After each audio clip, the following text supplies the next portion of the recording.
برای چی استاد قناعت بعد سروش استالینگراد مسعود نامه رو نوشت. هر یک شاعر، هر یک فرزند به پدر مادر خودش مانند است. هر یک شاعر به خود شاعر مانند است.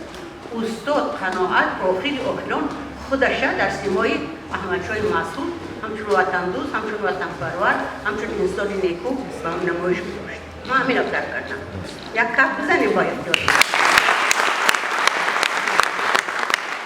استاد قناعت یکی از آخرین شاعرایی بودن که ما را در عرصه بین المللی معرفی کردن. خودشون نیستن چند سالش.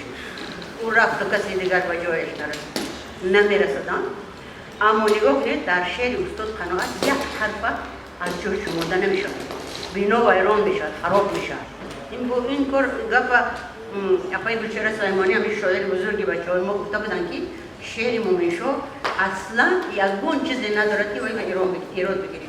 انا نگاه کنید از همون شعر بودگی نظام تا این امروز استاد قناعت شعر گفتم بسیار کم گفتم، بسیار خوب گفتم.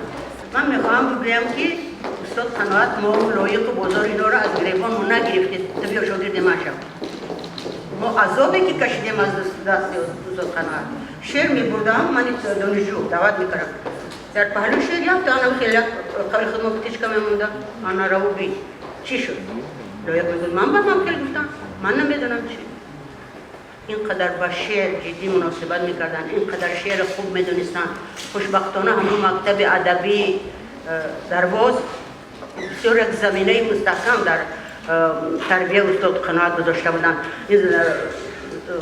شوهای درواز آخه که شوهای منقصی نبودن ماند است از این مکتب در استاد قناعت و همین چیزا به ما تلقی کردن. بعد استاد مومن قناعت ما شرم داشتیم که چیزی بد نویسیم. بعد استاد مومن قناعت اجازت هم نمیدادم در پهلوی نام قناعت ابر کلمه نمانید، در پهلوی لایق نمانید. اینا انسان‌هایی بودن که اینا قربانی پیش از اید بودن. زندگی ما، وقتی ما، سعادت ما، تاجیکستان نوین ما از شعر همینا آغاز شد. از استاد ترسنزاده و استاد رحمزاده و استاد عینی اینا. من میخواهم بگم که ما اگر بزرگی استاد قناعت اگر کشف کردنی باشیم، اگر تونیم ما باید از سطح قناعت باشه، البته اقلا یک ذره. اگر تونیم ما باید بگیم که برای چی استاد قناعت با این خاموشی ترکنده همین قدر سال خاموش بود. آخر اخران گپاشو گفت در مسعود نامه.